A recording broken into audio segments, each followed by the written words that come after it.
Assalamualaikum warahmatullahi wabarakatuh. Waalaikumsalam warahmatullahi wabarakatuh. Selamat datang di Dimensi Anak episode keempat. Dimensi Anak adalah wadah untuk berbagi keilmuan seputar tumbuh kembang anak dari berbagai sudut pandang. Nah, pada kesempatan kali ini Dimensi Anak masih membahas seputar anak terlambat bicara nih, tapi mengambil sudut pandang dari okupasi terapi. Pembicara kita adalah Ibu Ika Agustina, STR Kes, jurusan okupasi terapi. Betul ya, Bu? Iya, benar. Ibu Ika ini adalah okupasi terapi di Pusat Tumbuh Kembang Anak Yamed Smart Indonesia. Oke, Bu Ika, apa kabar nih, Bu? Alhamdulillah baik. Bu Hani gimana? Alhamdulillah baik juga. Oke, teman-teman, tanpa berlama-lama lagi langsung saja kita bertanya-tanya kepada Bu Ika. Pertanyaan yang pertama nih, Bu, kan sebelumnya kita udah ngebahas tubuh yang dari versi fisioterapi dan terapi wicara tentang anak terlambat bicara. Nah, kali ini kita membahas dari sudut pandang OT.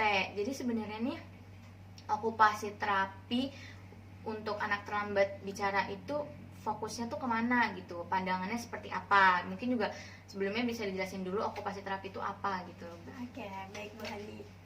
Jadi, banyak orang yang belum tahu apa itu okupasi terapi. Nah, okupasi terapi merupakan terapi individu atau kelompok yang fokusnya ke arah fungsional.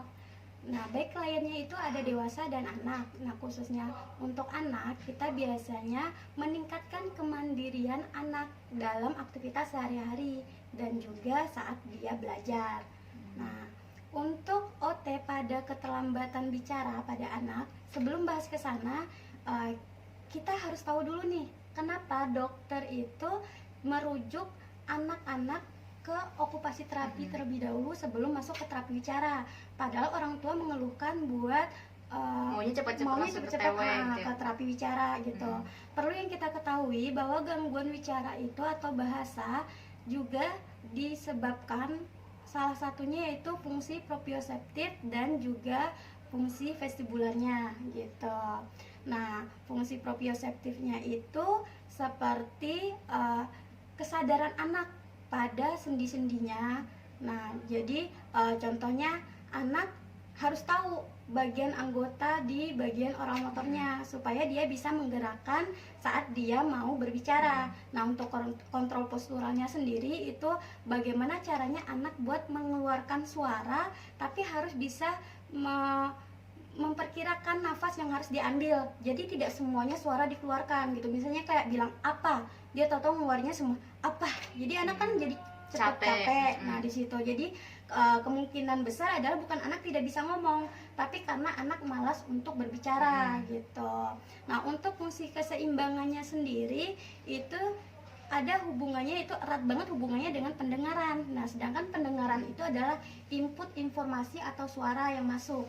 Jika keseimbangannya terganggu, maka anak akan kesulitan dalam memproses suara. Jadi yang dikasih tahu adalah baju, tapi yang masuk ke otak prosesnya itu adalah aju gitu. Nah, makanya anak kadang bilangnya baju, aju gitu. Karena belum pasti adalah artikulasi, bisa jadi karena emang bagian keseimbangannya masih bermasalah seperti itu.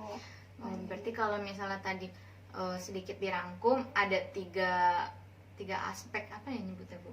3 area sensori. Area sensori ya, teman-teman. Jadi tadi yang pertama proprioseptif sendinya, itu tentang kesadaran diri gitu ya, dan juga kontrol posturalnya.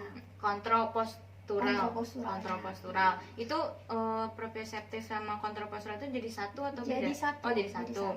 Ya, tadi ada 2, yang pertama proprioseptif sendi sama kontrol postural, dan yang keduanya itu tadi vestibular atau keseimbangan ya, Bu Ika. Jadi gak serta-merta kalau anak terlambat bicara itu cuma karena artikulasinya atau cuma karena dia kurang bahasa, tapi kalau kita telaah lebih dalam lagi dalam keilmuan OT, itu sangat berpengaruh dari sisi sensorinya ya, Bu, dari sisi keseimbangannya juga gitu. Selanjutnya pertanyaan yang kedua nih, apa aja sih, Bu, prinsip-prinsip yang perlu diperhatikan dalam memberikan layanan okupasi terapi untuk anak terlambat bicara? Nah, di OT sendiri prinsip-prinsip yang harus kita perhatikan yaitu kita harus ingat lagi ke piramid of learning. Jadi piramida perkembangan. Nah, di bagian situ kita tahu bahwa fungsi komunikasi itu akan bagus saat saat sensori itu sudah matang. Makanya kita butuh pengalaman sensori yang matang untuk meningkatkan kemampuan bahasa anak gitu. Nah, di situ selain di bagian sensori itu kan masuknya ke motorik kasar, kita juga harus memperhatikan di motorik halus. Motorik halus itu seperti bagaimana cara anak memegang bola atau melempar bola. Nah, di bagian situ kan sebenarnya untuk latihan motorik kasar, tapi motorik kasar itu harus didukung juga dengan motorik halus supaya motoriknya matang dan bisa bicara lebih bagus lagi, lebih jelas dan tidak ada gangguan bicara. Nah, di situ selain itu juga kita harus memperhatikan di bagian refleksnya. Jadi sebelum itu makanya ada fisioterapi. Jadi sebelumnya itu ada refleks primitif yang harus diperhatikan. Jadi tingkatannya yang pertama refleks dulu ya, Bu? Refleks dulu, baru bagian sensori yaitu ada motorik kasar dan juga ada motorik halus, baru kita bisa masuk ke bagian bahasa di situ. Jadi harus ingat lagi pyramid of learning. Gitu. Oke. Nanti juga saya cantumin di gambar, nanti dicantumin gambarnya pyramid of learning. Jadi tadi pertama banget nih sebelum ngomongin bahasa pokoknya ada refleks dulu ya, Bu. Dan terus yang kedua motorik kasar dan halusnya ini harus diperhatikan banget ya perkembangannya, karena anak yang terlambat bicara pasti dia awalnya ada gangguan di motoriknya itu ya, Bu. Di bagian motoriknya. Jadi nggak serta-merta langsung nggak bahasanya terganggu, tapi sebenarnya dia ada gangguan di motoriknya tersebut. Oke. Selanjutnya nih, Bu, tahapan-tahapan seorang okupasi terapi memberikan layanan terapinya itu gimana sih, Bu? Ada milestone-nya nggak gitu? Oh iya, jelas ada milestone-nya. Nah, itu berkaitan banget dengan yang pyramid of learning tadi.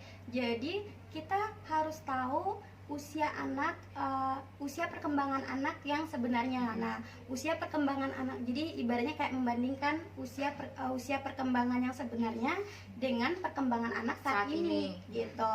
Nah, kita akan tahu di situ, oh motorik yang dia belum tercapai yang mana aja, motorik halusnya yang segini, yang kasarnya juga segini, ternyata yang belum tercapai, supaya dia bisa memperbaiki di bagian kematangan sensorinya, dan itu akan menjadi step selanjutnya buat bahasa gitu di bagian situ, Bu Hani. Oh, berarti milestone ini lebih ke perkembangan motoriknya itu ya, Bu, karena kan OT fokusnya di sensorinya. Jadi perkembangan motorik anak nih sesuai nggak sesuai usianya, misalnya usia berapa tahun dia harusnya udah bisa apa, tapi ternyata belum. Nah, di situ OT membantu untuk menstimulasi hal itu ya, Bu ya. Pertanyaan yang terakhir nih, Bu, kan sama ini lagi masa pandemi juga nih, Bu, jadi mungkin orang tua pun lebih banyak menghabiskan waktu di rumah dan mungkin masih belum begitu percaya diri untuk melakukan terapi lagi di kliniknya atau di pusat tumbuh kembang anaknya. Nah, itu ada tips dan triknya nggak, Bu, untuk melatih OT bagi anak terlambat bicara di rumah? Oke, untuk itu memang banyak yang mempertanyakan ya, karena orang tua cenderung beranggapan bahwa terapi sensori integrasi yang ada di okupasi terapi itu membutuhkan alat yang banyak seperti yang ribet, mahal juga harganya. Sedangkan belum tentu setiap orang budget ekonominya sama gitu. Nah, ada aktivitas-aktivitas sederhana yang dapat dilakukan untuk meningkatkan kematangan sensori pada anak, terutama pada bagian fungsi proprioseptif dan juga vestibular pada anak untuk meningkatkan bicara anak. Nah, itu contohnya kalau untuk keseimbangan bisa dengan berdiri satu kaki dulu sesuai tahapannya. Jadi kalau baru usia 3-4 tahun itu paling enggak 5 detik gitu. Nah, nanti kalau udah bagus yang kanan kita ganti yang kiri. Kemudian nanti anak diajarkan buat lompat bisa dengan rintangan, yaitu lompat dari ubin satu ke ubin berikutnya. Nah, itu bisa buat latihan keseimbangan. Atau lompat dari ketinggian bisa dengan dari kursi ke bawah seperti itu. Nah, untuk di bagian proprioseptifnya sendiri, buat aware-nya kepada tubuh, kita bisa pakai bed cover buat mumi. Nah, itu jadi buat stimulasi mumi kita bisa pakai bed cover. Bagaimana caranya anak bisa keluar dari bed cover itu dan dia tahu, oh aku harus keluarin tangan dulu nih, kaki dulu nih, biar dia tahu bodinya bagian situ. Nah, juga bisa buat kontrol posturalnya, juga bisa kita latihan merangkak.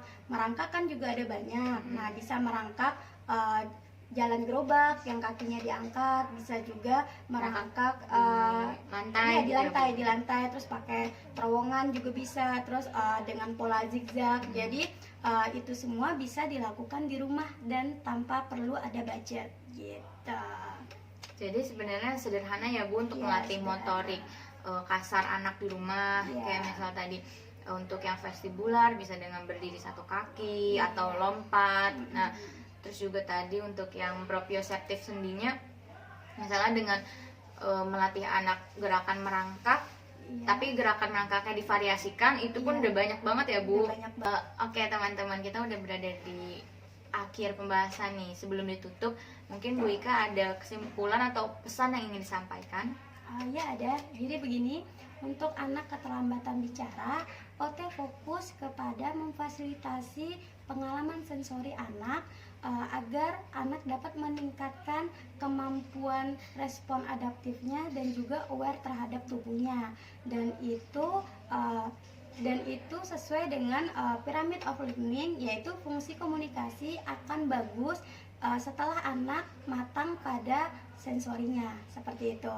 Selain itu juga kita harus memperhatikan di bagian milestone-nya, jadi usia perkembangan anak yang sekarang kemampuannya sampai berapa dan sesuai atau tidak dengan kemampuan usia yang seharusnya. Nah, di situ akan kita latih baik di bagian motorik kasar, motorik halus, agar bisa memperbaiki di bagian bahasanya, karena semua itu berpengaruh gitu di bagian situ. Itu kalau disimpulkan lagi, sebenarnya tuh mungkin kalau orang tua suka komplain, kok anak saya terlambat bicara tapi harus ngelakuinnya ribet banget nih, harus masuk ke okupasi terapi dulu, harus masuk ke fisioterapi dulu atau segala macem ya, sensorinya pokoknya harus dibetulin dulu lah, nggak langsung bener-bener ke wicaranya. Nah, sebenarnya perkembangannya memang harus begitu ya Bu? Iya, memang harus seperti itu. Makanya ada di bagian OT-nya, biasanya kalau OT aja itu terkenal dengan motorik halus.